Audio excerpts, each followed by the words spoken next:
Selamat pagi, Lause. Selamat siang, Lause. Selamat malam. Kali ini kelompok kami akan mempresentasikan tentang tugas akhir ya dengan judul Sudahkah Anda Menjadi Warga Negara yang Baik?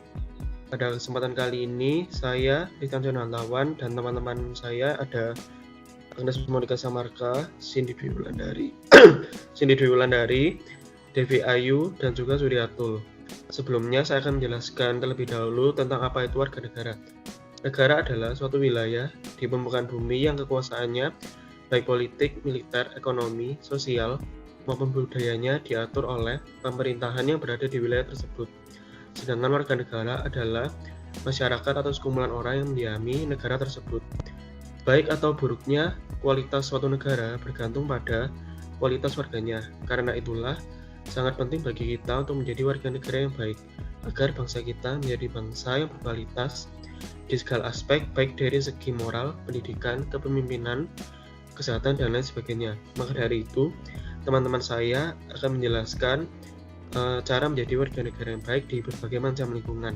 Yang pertama, di lingkungan universitas. Agnes Monika, dipersilahkan.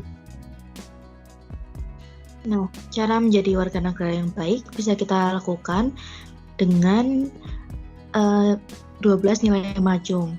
Sebagai macungers, tentu kita memahami 12 nilai macung sebagai rambu petunjuk dan rambu pelanggaran. Jadi seharusnya nilai macung ini tidak hanya menjadi pagar tetapi menjadi petunjuk dan rambu-rambu ketika kita melakukan suatu hal. Sebagai rambu petunjuk, 12 nilai macung ini adalah hal yang perlu kita capai, sedangkan sebagai larangan, 12 nilai macung adalah hal yang tidak boleh kita langgar ketika melakukan suatu hal. Adapun 12 nilai macung seperti orisinal, terpercaya, gigih, kreatif, dinamis, ramah dan menyenangkan, meritokratik, profesional, bertanggung jawab, sinergi, rendah hati, dan citizenship. Jadi sebagai contoh, dari 12 nilai macung ini, saya menggunakan gigi sebagai rambu-rambu pelanggaran. Jadi ketika saya sedang malas, nilai ini bisa menjadi pengingat untuk saya bisa bangkit lagi, melawan kemalasan, dan tetap bekerja keras. Lalu ada juga ramah dan menyenangkan yang menjadi pedoman dalam menjalani kehidupan sosial sehari-hari. Jadi ketika kita menggunakan ini untuk menciptakan suasana yang menyenangkan di lingkungan sekitar dan berusaha bersikap ramah, maka akan diciptakan lingkungan yang baik. Lalu sebagai makhluk sosial sangat dibutuhkan juga sikap rendah hati untuk menciptakan suasana kehidupan yang menyenangkan. Jadi kita perlu menerapkan 12 nilai macung ini untuk bisa menjadi warga negara yang baik, tentunya di lingkungan kampus. Terima kasih atas pendapatnya, Agnes Monika. Ya, jadi begitu, kita sebagai mahasiswa, khususnya di lingkungan kampus, kita juga bisa menjadi warga negara baik. Khususnya kita sebagai mahasiswa macung, ada 12 nilai macung yang bisa kita tekuni atau taati. Dengan mengamalkan 12 nilai macung, maka kita sudah menjadi warga negara yang baik. Untuk selanjutnya, pembicara kedua, Cindy Dwi Wulandari, dipersilahkan.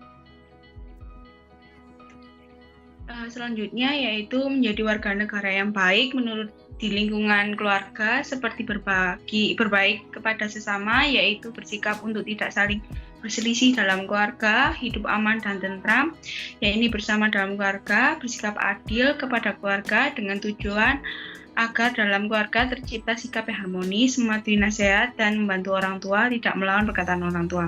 Sebagai contohnya yaitu pendidikan karakter. Pendidikan karakter dalam keluarga, sekolah, masyarakat, ataupun pemerintah. Sekolah sebagai pembentuk kelanjutan pendidikan karakter dalam keluarga, sebab pendidikan yang pertama dan utama diperoleh anak adalah dalam keluarga, bahwa di lingkungan keluarga atau rumah dan memiliki andil yang sangat besar dalam pembentukan perilaku anak. Contohnya seperti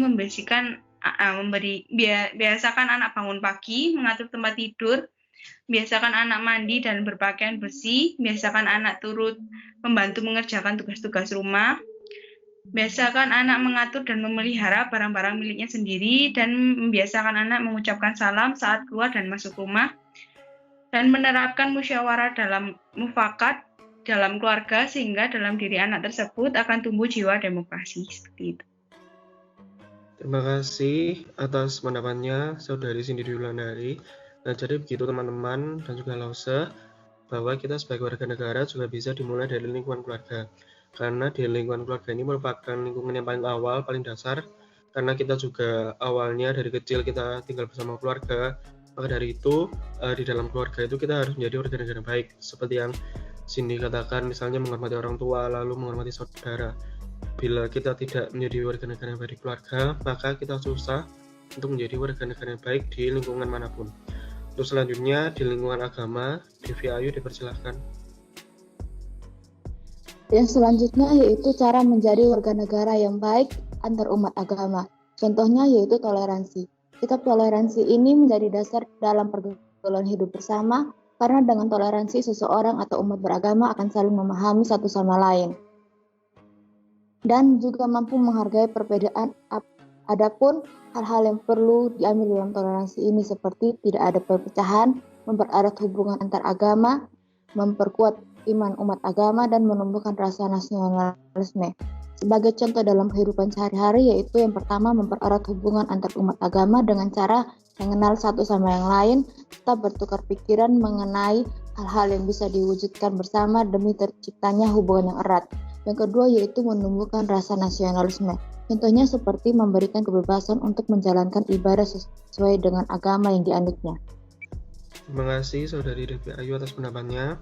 Jadi selain di lingkungan keluarga dan lingkungan kampus, kita juga harus menjadi warga negara yang baik antar umat beragama. Khususnya di Indonesia ini banyak sekali kita jumpai masyarakat yang memeluk berbagai macam agama, sehingga kita harus memiliki sikap toleransi antar umat beragama sehingga tidak tercipta suatu konflik yang menimbulkan perpecahan. Selanjutnya untuk antar budaya dan suku, Suryatul dipersilakan. Nah, di sini saya akan menjelaskan tentang warga negara yang baik antar suku. Jadi, sebagai negara yang memiliki kekayaan suku dan budaya, Indonesia terkenal dengan keragamannya. Indonesia terdiri dari kurang lebih 656 suku bangsa dengan bahasa lokal 300 macam, dan keanekaragaman tersebut merupakan kekayaan yang dimiliki oleh bangsa Indonesia yang harus kita jaga dan dilestarikan sehingga mampu memberikan ketentraman dan kedamaian bagi rakyat Indonesia. Dan keberagaman adat kebudayaan yang ada bisa menjadi kekuatan dan kekayaan bangsa Indonesia jika kita memiliki sikap toleransi dalam semangat Bhinneka Tunggal Ika. Lalu hal tersebut harus dihormati oleh semua orang yang ada di dalam, baik dalam persamaan maupun perbedaannya. Jadi setiap suku bangsa memiliki budaya yang khas yang memberikan jati diri terhadap suku bangsa Indonesia, dan sikap terhadap keberagaman suku bangsa Indonesia dapat dilakukan seperti menghargai perbedaan, salah satunya menggunakan bahasa Indonesia dengan teman yang memiliki bahasa daerah yang berbeda dengan kita.